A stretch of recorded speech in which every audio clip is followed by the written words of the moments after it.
What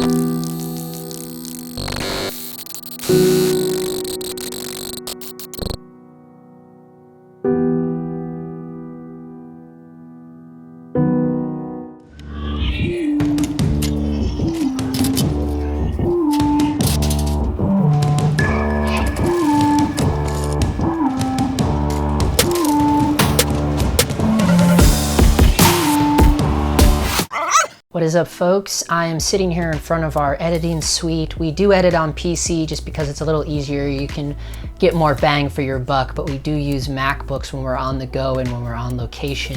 But I wanted to share with you a couple tools that have really been helping me in my color grading process. The first is these matching set of HP DreamColor monitors. These were actually suggested to me from a professional color gradist here in LA, and they are legit. They come fully packed with custom color profiles. You can set these things right out of the box to Adobe RGB, sRGB, DCI P3, Rec 709, or build your own custom color profiles. And of course, they are 100% completely calibratable, if that is a word.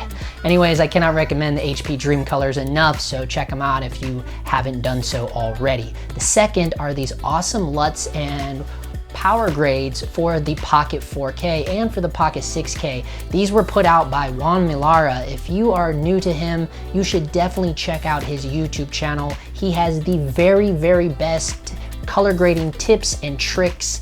Also, you should check out his website because he really breaks down his color grading process.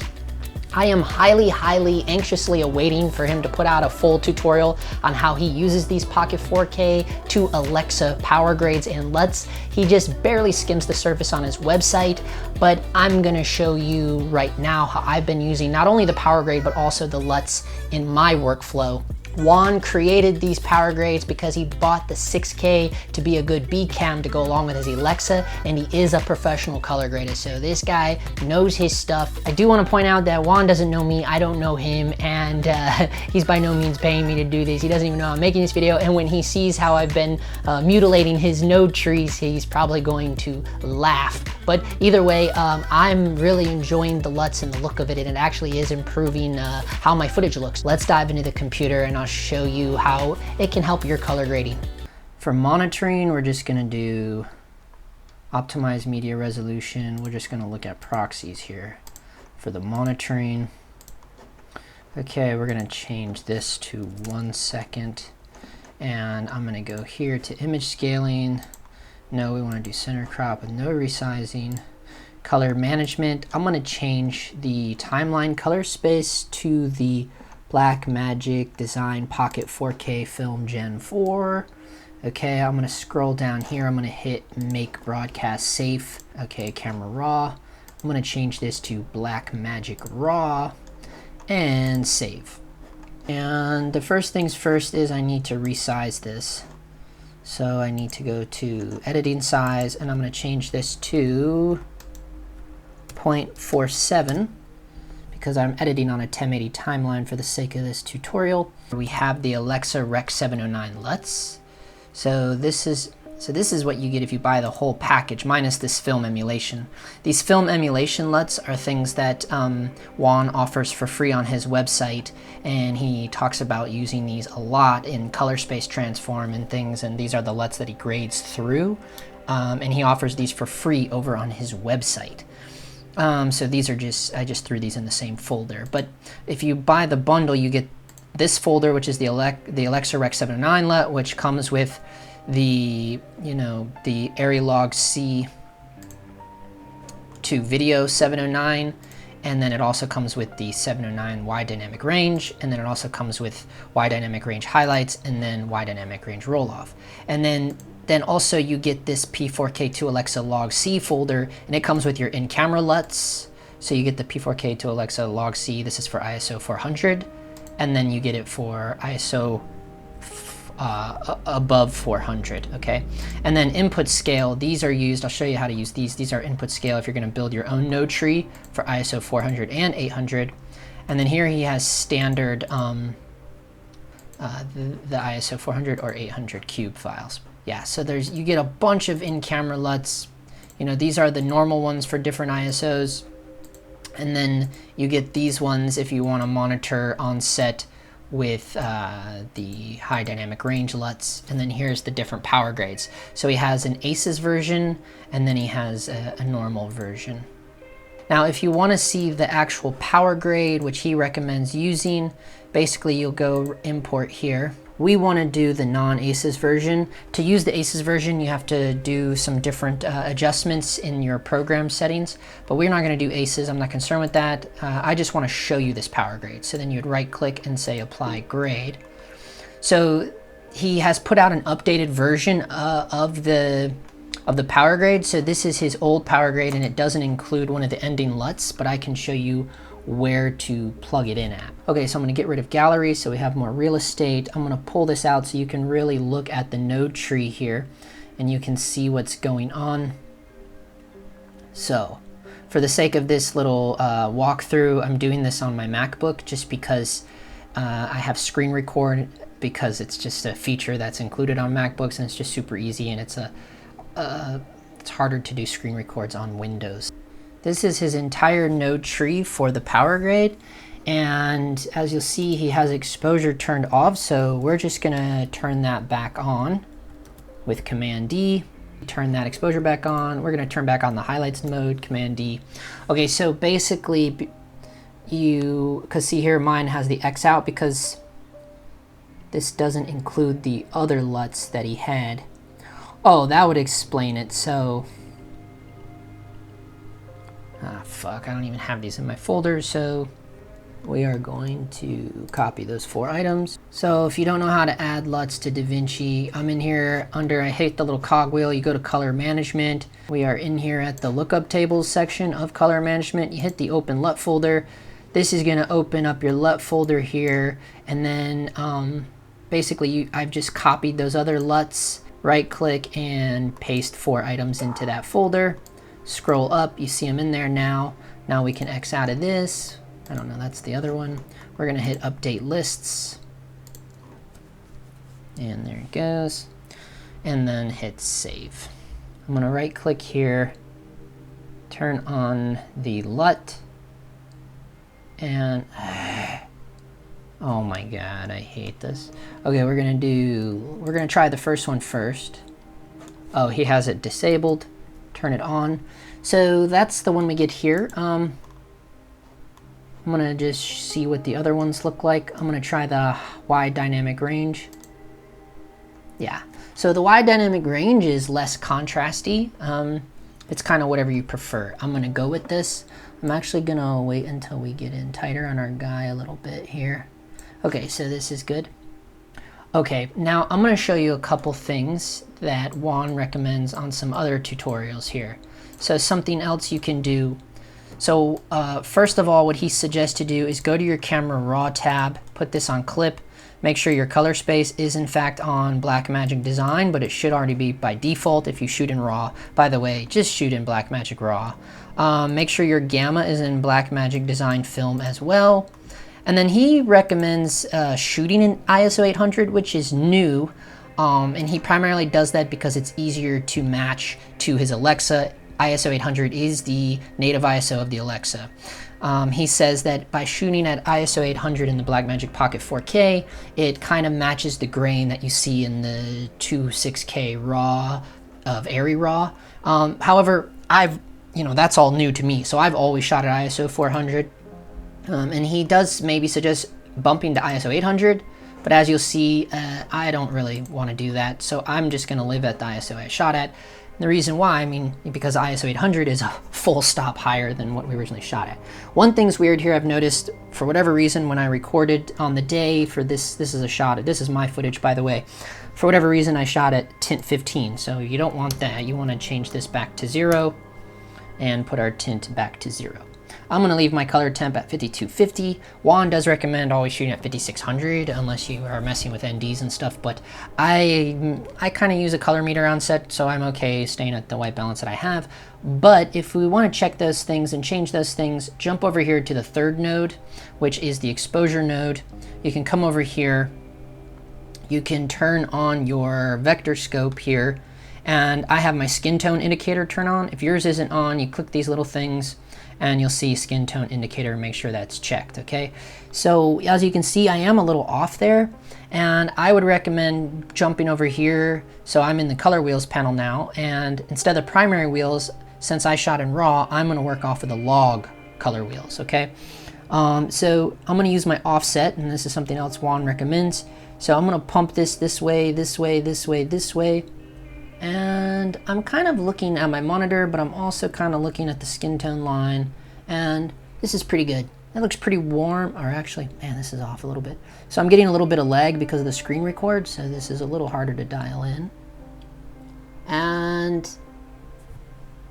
on the Retina screen of the MacBook, I mean, this looks okay. Again, I'm recording on the MacBook because of, you know, Windows doesn't have easy screen record. So I'm gonna go with that. I mean, I'll trust that for now. Okay, so then also what we can do in the exposure node is we can go to the waveform.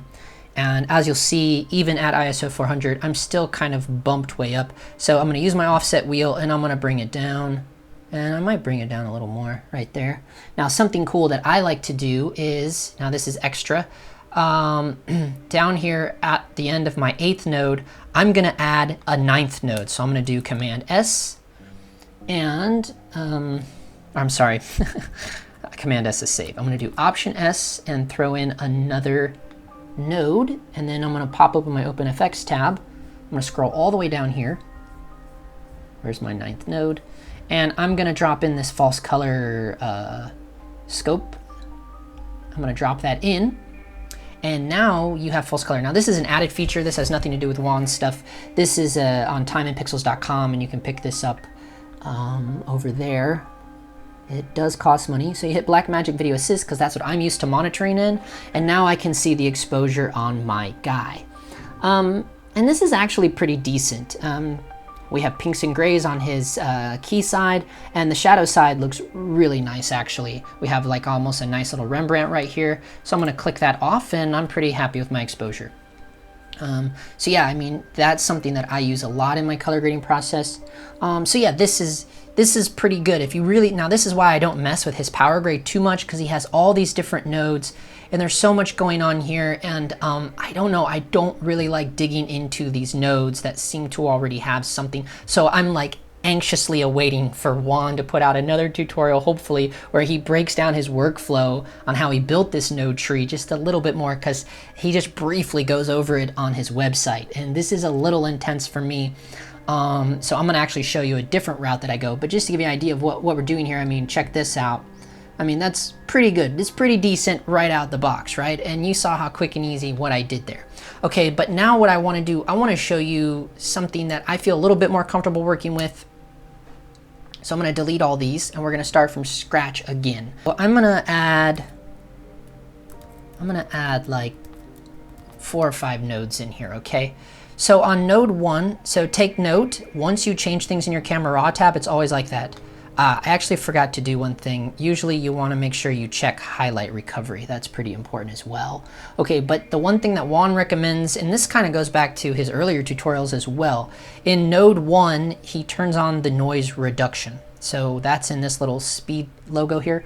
So in here, spatial NR, so he does recommend leaving the mode at faster and radius at small, but it's kind of always set to that as default. The one thing that he changes at spatial threshold, he unchecks this little chain, and then down here at chroma, he puts it to 8. Okay, so node 1 is always your noise reduction. Okay, and then in node 2 is where we're going to change color temp and exposure like before. Okay, so in node 3 is where we add the input scale LUTs that I showed you in the folder, and those are right here. So I did shoot at 400 and I left it at ISO 400, so I'm gonna use the Alexa to log C ISO 400 input scale. So I'm gonna throw that in there. Number 4 is for creative. Number 5 is for my output LUT, right? So that is where I'm going to put in one of these. We'll try the WDR, wide dynamic range, and there we go. Okay, so see, we're essentially getting the same quality that we got before. I don't know, but it's just kind of up to you how you like to roll. Now, I'm gonna go back to node 2, and then this is where I'm gonna make my, you know, drop the offset down a little bit. And then I'm also gonna come in here check the color temp again. See, all this stuff I do the same way, actually, just like that. That looks pretty decent right there. I do that in node 2. Node 4 is where, you know, if you wanted to do some hardcore grading, this is where Juan recommends doing it in between the input LUT and the output LUT, you know, in terms of creative grading, right? Creative choices, not in color corrections, but in grading. Any corrections goes in node 2, any grading goes in node 4. One thing I wanted to show you though, if you're gonna do windows and stuff, it is recommended that you do it in node 2, you know, before all the other stuff, you know. So basically, like for instance, if this guy, you know, if we wanted to bring the background down a little bit, I would add a node in between node 2 and 3, okay? And in here is where I'm gonna build my window. So we gotta put a window on my guy here. And I'm just gonna bring this out just a little bit. And this is slower than usual because of the screen record. I'm just gonna bring this down a little bit. Okay, and then I'm gonna pull it out all the way, right? We do wanna do invert on this. Hit the invert button, okay? And then we're gonna go back over here and I'm gonna drop the outset of the background. And there you can see the background is beginning to drop down, down, down, down, and there we go, okay? And now when we go to this, now you can see that we have greatly decreased the background and he's popping out a little more. Now that's a pretty big exaggerated of a window, but it actually looks pretty decent, right? And then you could also add a vignette to that, you know, so you could do the popular vignette thing. Now if we wanted to check this again, I would add a node after the last node. We would open up the FX. So in my last node here, I'm gonna drop false color here. I always change it to Blackmagic Video Assist because that's just what I'm used to seeing. Okay, see there? And you could probably still, you could probably really take some time on this and really bring down the background, because the truth is, on the day, this background should have been flagged off a little better because we're highly, you know, we're pushing it. But we did make it a little better, making him pop a little more. Let's play around with it a little bit since we're in here already. I'm gonna go back here. I'm gonna come back here, and I'm in the window now. So we are definitely in the window here, and I'm just gonna drop it down more. Like, I don't really care right now. Let's try that. Okay, now check it out. Now the window is a little bit more prominent. Again, you know, we're going highly exaggerated here. We'll turn it on, and there we brought it back to something not so pinky, right? Pink is one stop over middle gray, so you generally don't want your background being pink, but yeah, so there you go. And then you can see what it looked like before all that action, right? Oh yeah, that window is way too much. Okay, let's fix that real quick.